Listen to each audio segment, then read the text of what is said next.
All right, so I call this Mr. Register and the Dobermans. Just one of the other different ways that I was attacked or threatened or whatever. So in this, as I had seen earlier, I used to have to stay close to these places because, once they commit grand larceny and steal your family's home and everything you own and, kidnap you and send you spiraling off into nothingness, you do the best you can. It's always a good idea to stay close to some place that has a restroom and where you can get food and stuff like that. And that's even if you have, a little bit of funds to do it, which thankfully I managed to scrape up at the time. But anyway, so I just happened to be at one of these superstores, and this is something that you won't hear. I don't care what they say or how much they try to backdate their stuff or whatever, because I'm getting sick of that. And as most of you know, well, let's just say it's a very common practice nowadays for me to see my very hard thought out original work on one of these shills segments and their little divisional or channel site or whatever you call it.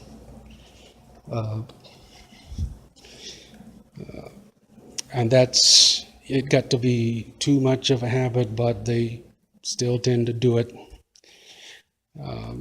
I've seen my stuff go as far as motion pictures and TV commercials because they've been doing this for years. But that's the only reason why recently I had to kind of, if I do something, because I did it mostly before just for my memoirs, if I did it, then I have to get it up pretty quick if I want any chance of claiming that originality is my own. But of course, I've count the people that you've never heard of all of a sudden pop up with thousands of views and stuff, and you just wonder how miraculously it's done. That seems to be one of their quote unquote missions, is to drain as much money from the American public as possible. Hint, hint, hint, which is why they miraculously have all these views on all these sites, and maybe even a major charity or two nationally. Think about it. Anyway, all right, so Mr. Register and the Dobermans. I used to be, just happened to be at this superstore one weekend, and I believe it was the same one that eventually during one of the hit attempt weekends I call, everybody came down for this one. And I think it might have been, I'll detail all that in some of the individual hits I'll describe. I can't do all of them, but I'll do some of them.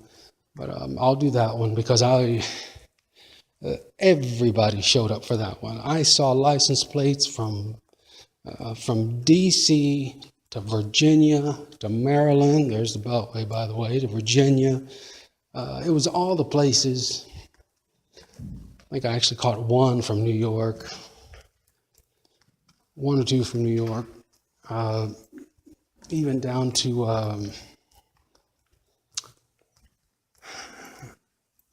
I want to say even Texas or somewhere, but you could tell they were all together. It was a family affair. They all seemed to know each other. Just imagine, and then, of course, I was aware of them way back then, 7 years ago. But if you put this to the comparison table here, you would compare it to all these actors that they hire for the, a lot of people call them false flag events. I call them false distraction events. Today, oh my gosh, watch, the Shields will start using that one now. when they hear us. False distraction events. I heard another one today. I could not believe it. After spending, like 2 nights on that particular wording to get it just right. They just, via their helicopters they send over every night, which tonight has been no exception. There's been multiple low flyers tonight hovering over my unit. Anyway, so I'm at the superstore, and I noticed this one guy, as I noticed, that's one thing I forgot to tell you. The number of these people probably totaled up, it had to have been at least about 50, anywhere between 50 and 70, because it seemed like it was maybe 1 or 2 huge local gangs from the area. And yes, they were all one ethnic, seemed to be from one ethnic background or another. And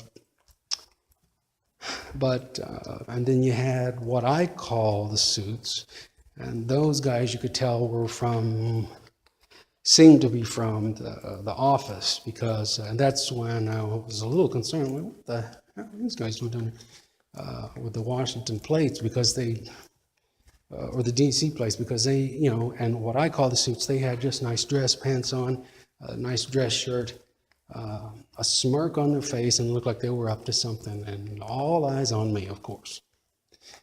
But anyway, so let's get to Mr. Register of the Doberman. So, I'm at the superstore again, and I happen to notice this one individual. It's a guy who seems to be one of the employees. Seems. And I guess apparently the employees knew him, so I guess he was. Now, this is something that you won't hear. This is something you won't hear. And if you do, I don't care how much they try to backdate it, there is nothing like this online right now. So if you listen to this, this is where the story came from. There was this individual that was seemed to be dipping into the register machines. And he was doing it by making adjustments, or what looked like to be some sort of adjustments to the registers. And later on, I'd seen him, because being there trying to figure out what my next move was going to be. I mean, you have no choice but to look and see what everybody else is doing. So I saw this individual leave, like he was probably going on break or he's going home, whatever. Well, the next thing I know, he shows right back up about 15 minutes later, and he's got what looked like to be 2 of those members from that local gang, apparently, but they were really different looking, like they had actually been through some sort of training, or at least a briefing, because they all seemed to click. They didn't speak outside at all, because I saw him and 2 other vehicles pull up, and this is the strange part. And again, let's just say the only reason I'm putting this up here is just for the record. Anyway, this is the strange part. When they pulled back in, and they had 2 vehicles, sorry, it was 3 vehicles total, basically. And he got out of his, they got out of theirs, and again, they were seemed to be from that local gang, from one of the ethnic backgrounds. And they didn't talk at all. And they didn't see me. I'm not going to say where I was, but I was sitting right there directly just watching them. And when they got out of the cars, that guy went immediately to the back of his trunk.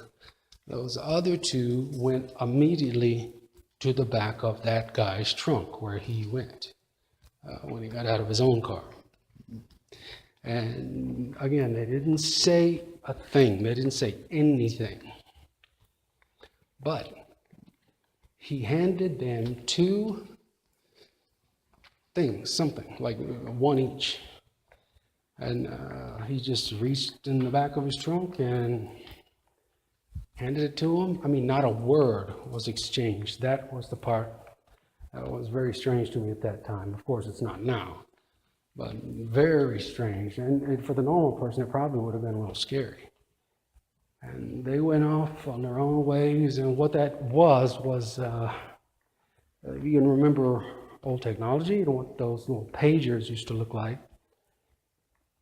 Well, what they seemed to be was a vibrational device or some sort of a silent alarm device, which would let any one of them, as I saw,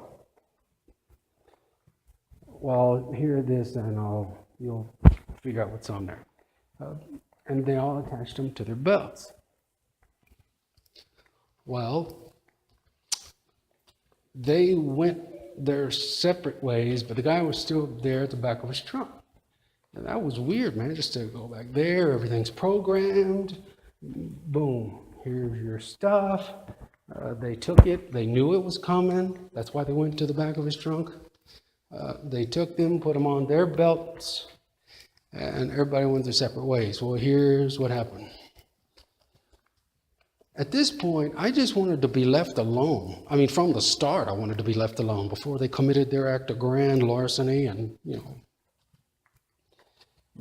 taking my entire life from me, so.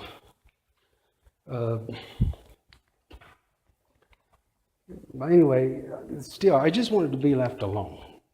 This was just, it was just starting then, as I come to find out, but by this time it had been just way too much already, I was not used to that at all. So I went up to this person, this individual, very strange, very sinister looking, and a complete, let's just say not so polite individual either. And he knew exactly who I was. Because when he turned around, he jumped I said, "Excuse me, sir." When he turned around and saw me, he jumped. When somebody, they don't necessarily physically jump, but they literally snap out of their skin. Well, that's what this guy looked like. And apparently, and if you'll refrain from my profanity here, as I try not to do, but the only way I know to describe it is he must have been scared shitless because, forgive me, I'm sorry, because I only could ask him one thing. I was like, "Sir," and I was trying to be obvious. I was like, if you have a group of people who seems to be bothering you and you just want to get through to somebody and say, "Look, can we just talk here and try to get this resolved somehow and find out what they're wanting maybe? Do you have any ideas on how I might resolve that if there were a group like that were, seem to be bothering you for some reason and you don't know? You have any suggestions for that?" He's like, he was doing his best to ignore me and he knew he couldn't because I was standing right there. And he's like, "Oh, I don't know. I don't know, church or something, I don't know." Well, he immediately pressed one of the two big black buttons on his belt, which was that device, and here come those two members, those gang members. And needless to say, so you don't worry, I just went back inside and didn't say anything else. And that was it. Very strange, though. I'll talk to you guys soon.